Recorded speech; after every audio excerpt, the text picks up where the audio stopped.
I don't iron on Sundays. That's always been my rule, and I've kept it for 41 years. So when my phone rang at 2014 in the afternoon on a Sunday in October, and I saw my son's name on the screen, I turned the iron off.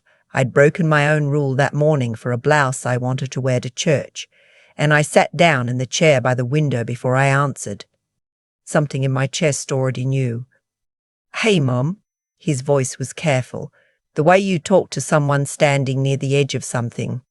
"Hey, baby, what's going on?" He cleared his throat. "So Melissa and I have been talking, and we just want to make sure everyone's comfortable going forward." I waited. When someone says everyone's comfortable, they mean someone isn't, and that someone is usually you. "We were thinking," continued, "that maybe when you come up for Thanksgiving this year, it might be easier if you stayed at the Hampton Inn on Route 9. You know, so you'd have your own space. Melissa's parents are coming, and the kids are in the middle of their routines, and it would just be simpler." I was quiet for a moment. The kind of quiet where you're not looking for words. You're just trying to hold yourself together long enough to respond like a grown woman, instead of a mother who just got told she's a guest in the home she helped pay for. "The Hampton Inn," I said. "It's really nice, Mum. They have a pool." I thanked him, told him I'd think about it, and said I needed to get back to my ironing. Then I hung up the phone, set it face down on the arm of the chair, and looked out the window at the magnolia tree in my front yard. I planted that tree 22 years ago with my husband Reginald. He dug the hole. I carried the root ball. We argued about how deep to go, the way we argued about everything, with a lot of noise and not a lot of bad feelings. He said 3 feet. I said 2. We compromised at 2.5, and that tree has been thriving ever since. Reginald passed in 2019. Heart attack, sudden, no warning. He was making coffee at 6 in the morning, and by 6:17 he was gone. The doctors said he probably didn't feel much. I have chosen to believe them because the alternative is something I cannot carry. After the funeral, after the casserole stopped coming and the phone calls got further apart, I was left with 3 things: a house in Charlotte that was too quiet, a life insurance payout I didn't know what to do with, and a son, my only child, Owen, who lived in Albany, New York, with his wife Melissa and my 2 grandchildren, Jalen and little Reese. Owen called every Sunday. That was our arrangement, had been for years. He'd always been a good son, thoughtful, remembered my birthday without being reminded, sent flowers on the anniversary of his father's passing. But Melissa, I want to be fair. I have always tried to be fair. She's not a cruel woman. She is an organized woman, a woman who plans things down to the minute, who color codes her family's shared calendar on her phone, who has opinions about the correct way to load a dishwasher and is not shy about sharing them. When Owen brought her home for the first time, I made pot roast. She told me she was trying to avoid red meat. I made lemon chicken the next visit. She said she was doing a reset and staying away from poultry. The third time I made a big spread, roasted vegetables, rice, a beautiful green salad, and she ate well, and I thought we'd found our footing. We hadn't. We were just in a lull. She and Owen got married in 2014, and for a while things were fine. I visited twice a year. They came to Charlotte for Christmas. Life moved the way it's supposed to. Then Jalen was born, and then Reese, and slowly, the way water changes the shape of a rock without you noticing, things shifted. I started to feel it around 2021. Little things. Melissa would answer for Owen when I asked him something. She'd have already made plans for the weekend I was visiting, plans that included her friends, her parents, full days away from the house. She put the kids to bed early on the nights I was there, so by 8:30 the house was quiet and there was nothing left to do but watch television and feel like a stranger. I told myself I was reading too much into it. Melissa was busy. She had 2 young kids, a full-time job in healthcare administration, a husband who travelled for work. I was not her priority. That was reasonable. I adjusted my expectations. Then Reginald died, and Owen had an idea.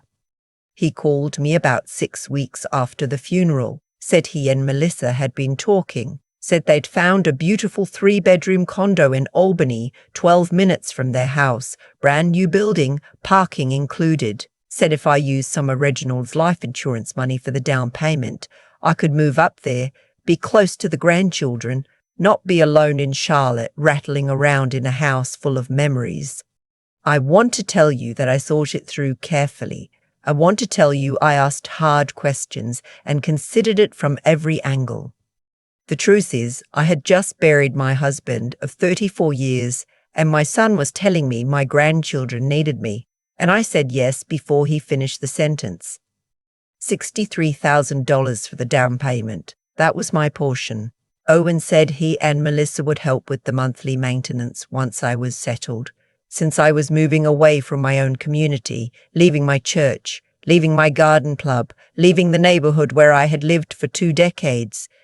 He didn't put any of that in writing. I didn't ask him to. He was my son. I moved to Albany in the fall of 2020. I painted the condo myself, a soft sage green in the living room, warm ivory in the bedroom. I bought a new couch because the old one wouldn't fit in the elevator. I found a church 10 minutes away and started learning the names of the people in the pew ahead of me. For the first year, things were good. I had dinner with Owen and Melissa on Sundays. I picked Jalen up from school on Tuesdays and Thursdays. Little Reese would fall asleep on my chest while we watched Wheel of Fortune, and I would not move a muscle until she stirred, because there is nothing in this world like a sleeping grandchild on your chest. Then Melissa's parents moved to town. Her mother and father, Connie and Dale, relocated from Phoenix in the spring of 2021. They bought a house about 8 minutes away. Lovely people, I'm sure. I wouldn't know. I met them twice in a formal dining room kind of way, and beyond that, I was not part of whatever circle was forming. What I noticed was this. The Sunday dinners stopped. Owen said they were just busy adjusting to having both families nearby. The school pickups became every other week, then once a month, then I stopped being asked. Melissa's mother, Connie, was apparently handling it. Connie was apparently handling a lot of things. I did not say anything. I told myself I was being gracious. I was being a good mother-in-law.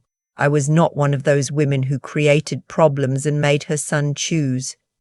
But then came the fall of 2022 and the conversation about Thanksgiving. They'd always come to me for Thanksgiving.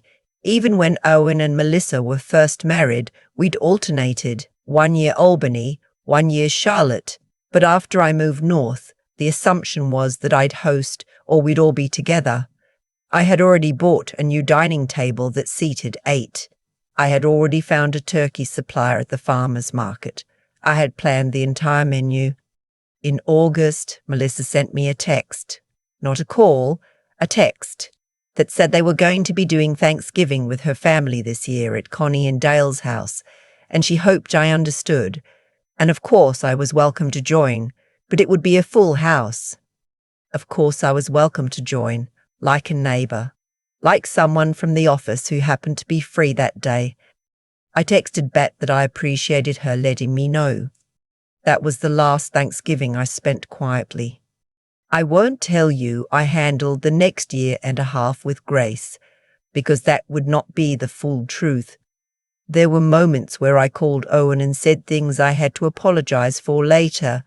There were Saturdays I drove past their house on the way to the grocery store just to see if the lights were on. There were nights I lay awake in that sage-green living room and asked Reginald out loud what I was supposed to do. He didn't answer. He never does, but the asking helps. What I did do, what I am proud of, is that I called my financial advisor, a woman named Anne who I've worked with for 12 years, and I said, Anne, I need to understand everything about this condo, what I own, what I owe, what my options are. Because I'd started to feel in the quiet way you feel things before they become loud, that I needed to know exactly where I stood. Anne told me I was in a strong position. The condo had appreciated since I purchased it. Albany's market had been moving. If I sold, after paying off the small remaining balance on my mortgage and the selling costs, I would walk away with more than I put in. I filed that information away and did not make any decisions yet. What made the decision for me was a Tuesday afternoon in March, this past spring. I had a key to Owen and Melissa's house. I'd had it for 2 years. They gave it to me so I could let myself in if I was watching the kids. I had never used it uninvited. That afternoon, Melissa had texted me saying Jalen had a school project due and could I bring the craft supplies I'd mentioned I had at home. I texted back saying I'd be there in 20 minutes. When I got there and rang the bell, no one answered. The car was in the driveway. I rang again, then knocked. Nothing. So I used the key, because I had been invited, effectively, because I was there to help, and I walked in. Melissa was in the kitchen with her mother Connie. They were going through the kitchen cabinets, taking things out, putting things in. There was a box on the counter, marked Owen's mum, with my casserole dish and my good mixing bowl inside it. The one I brought over after Christmas because Melissa said she'd been borrowing it so much she might as well keep it. They looked up when I came in. Neither one of them looked startled. That was the part that got me. You'd think a woman being caught packing up another woman's belongings might at least look surprised to be seen. Connie looked mildly inconvenienced. Melissa looked at the box, then at me, then said, "Oh, good, you can just take those home." I picked up the box. I did not say a word. I walked out, put the box in my trunk, drove home, and sat at my kitchen table for a long time. Then I called Anne. "What do I need to do to list this condo?" I said. She asked me if I was sure. I told her I had never been more sure of anything since I chose sage green for the living room walls. She laughed a little. Anne has a good laugh, and we made a plan. I did not tell Owen. I know how that sounds. He is my son.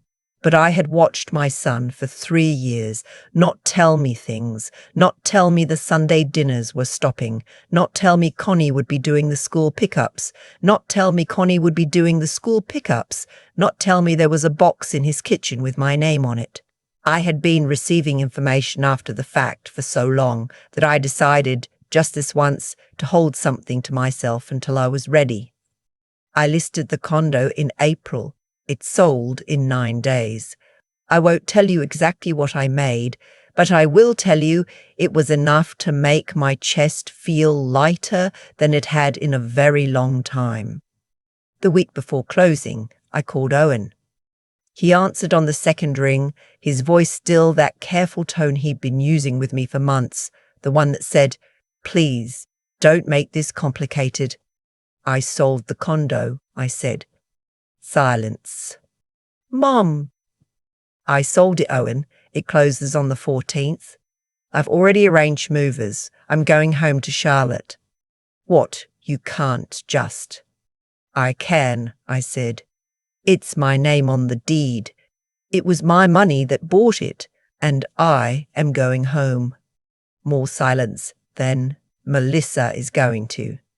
"I know," I said. "I know she will." I could hear him breathing, the way he used to breathe when he was a little boy and he'd done something and was waiting for me to be angry. I was not angry. I was something else, something that doesn't have a clean name. "I love you," I told him. "I want you to know that is not the thing in question here. The thing in question is whether I was willing to keep shrinking myself down until I fit into whatever corner was still available for me, and I found out that I am not." He didn't say much after that. We stayed on the phone for a few minutes, not really talking, which is its own kind of conversation. On moving day, I packed the sage green living room myself. I wrapped the picture frames, the good lamps, the small watercolour of the Blue Ridge Mountains that Reginald bought me on our 20th anniversary. I stood in the empty bedroom and looked at the ivory walls and thought about everything that had happened in that room. The nights I talked to Reginald's absence, the mornings I lay still for an extra hour because there was nothing pressing me to rise. The 2 or 3 times Reese had napped beside me and I had watched her breathe and thought, "This is enough. This is everything." It was not nothing, this chapter, even the hard parts. I want to be clear about that. I drove back to Charlotte on a Friday in May. I had let my old neighbour, Phyllis, know I was coming, and when I pulled into my driveway there was a handwritten sign on the front door, just a piece of cardstock taped up, that said, "Welcome home, Adeline." I stood on my front porch and looked at my magnolia tree. It had bloomed while I was gone. Of course it had. It doesn't wait for me. The house smelled like itself. Old wood and something faintly sweet, the way old houses do when they've been closed up and are glad to be opened. I walked through every room, the kitchen where I taught Owen to make biscuits, the hallway with the photographs. Reginald at 40, Owen at 7, the family trip to Myrtle Beach in 2003, where everyone got too much sun and complained about it for days. The backyard where the roses had gotten unruly in my absence and would need significant attention. I was home. Phyllis came over that evening with a pot of soup and the energy of someone who had been waiting for a reason to talk. We sat at my kitchen table until almost 10 o'clock. She told me about everything that had happened in the neighborhood. I told her almost everything that had happened to me. She listened the way old friends listen, without trying to fix it, without a lot of commentary, just taking it in. "You did the right thing," she said at the end. "I did my thing," I told her. "I'm still working out whether those are the same." She smiled like she thought they were. Owen called 2 weeks after I got back. Not the careful voice this time, something raw, less managed. "I didn't know about the box," he said. "I want you to know that. I didn't know she was doing that." I believed him. That was the saddest part in a way. Not that he knew and allowed it, that things had gotten far enough that his own home had corners he didn't know about. "I know, baby," I said. "I don't know how to fix this." "You don't have to fix everything right now. You just have to be honest about what happened, with yourself first." We talked for a long time that evening. Not resolved. Some things don't resolve quickly, and pretending they do is its own kind of dishonesty, but real. The most real we'd talked in years. I'm not going to tell you we've repaired everything, because we haven't. I'm not going to tell you I've heard an apology from my daughter-in-law, because I haven't. I'm not going to tell you the grandchildren call me every week, because some weeks they don't. And I have learned, I am still learning, to hold that without letting it hollow me out. What I will tell you is this. Last Saturday I went back to my garden club. 8 women, most of them my age, some a little older, gathered around a table with seed catalogues and strong opinions about compost. I had been gone 3 years and they welcomed me back like I had never left, because that is what women of a certain age and a certain depth know how to do. We understand that life pulls people away and brings them back. We don't hold it against each other. Afterward, Phyllis and I walked around the block twice because the weather was finally good, and I told her I'd been thinking about what to do with the extra money from the condo sale. She asked what I was thinking. I told her I wanted to do something I'd been putting off since before Reginald died, something he always said I should do and I always found a reason not to. I want to take a painting class. Just that. Not a trip, not a renovation, not an investment. A painting class at the Community Arts Centre on Moorhead Street, Tuesday evenings, 6 weeks, $42, including materials. Phyllis looked at me the way she's been looking at me for 30 years, like she's quietly pleased with me. "Well," she said, "it's about time." I started last Tuesday. The instructor is a young woman named Becca who has paint on every item of clothing she owns and teaches like she was born doing it. There are 9 of us in the class, most of us older, 1 or 2 younger, all of us beginners. We painted a still life the first evening, a pear and a blue bowl. My pear was lopsided. The bowl was more of a suggestion than a bowl. Becca looked at it, tilted her head, and said, "I love what you're doing with the light here." I looked at my lopsided pear in its approximate bowl, and I thought about Reginald and the magnolia tree and the sage green walls I left behind and my grandmother's casserole dish sitting now in my own cabinet where it belongs. I said, "Thank you. I think I'm just getting started." I keep thinking about that box on the kitchen counter, the one marked Owen's mom in Melissa's handwriting, with my casserole dish inside it. The dish I'd carried across state lines, the one my mother used before me. There's something about seeing your name written on a box of your own belongings in someone else's home that tells you everything you need to know about where you actually stand. I don't say that with bitterness anymore. I say it because it's true, and because the truth, even when it's hard, is the only thing that ever pointed me in the right direction. What happened to me didn't happen overnight. It crept in slowly, the way drafts do in old houses. You don't notice the cold until you've already been sitting in it for a long time. I told myself I was being flexible. I told myself I was being a good mother-in-law, a gracious woman, someone who didn't make trouble. And maybe those things were partly true, but somewhere in all that adjusting, I had stopped asking myself what I actually needed.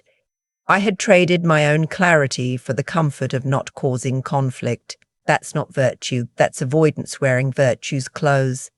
The clearest thing I did, the thing I'm most proud of, was the phone call to Anne before I made any decisions.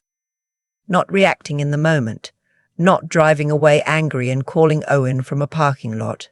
I went home, I sat with it, and then I called someone who could help me understand my options. That's the part that mattered. Knowing what you're entitled to, understanding the numbers, refusing to make permanent decisions from a temporary emotional state. That kind of clear-headedness is something you have to practice. It doesn't come automatically, especially when the people involved are the ones you love most. And then there's the harder part, the part where I had to be honest about what I had let happen. I gave $63,000 and moved 800 miles based on a conversation with my son that I never asked to see in writing. Not because I was foolish. I was a 63-year-old woman who had just lost her husband and needed to believe that family was enough. I understand why I did it, but understanding why doesn't mean pretending it was wise. Part of growing, at any age, is being willing to look at your own choices without flinching, to say, I could have done that differently, and to use that knowledge going forward instead of burying it under excuses. What I found on the other side of all of it surprised me. Not triumph exactly, more like steadiness, the kind that comes not from winning an argument, but from knowing exactly who you are and what you're willing to accept. I went back to Charlotte. I planted myself back in my own life, the garden club, the church, the magnolia tree, Tuesday evenings with a paintbrush and a lopsided pear. I didn't need a grand gesture to reclaim myself. I just needed to stop waiting for permission to take up space. Owen and I are still working things out. I think we will for a long time. That's okay. Real relationships between real people don't resolve in a single conversation. But what I know is this. The women who endure, not just survive, but actually endure with something left inside them, are the ones who stay honest about what's happening, stay clear about what they're worth, and stay standing when the easier thing would be to keep shrinking. That's what Reginald always told me, not in those words, but in the way he lived. You don't rush the broth, and you don't give away the pot.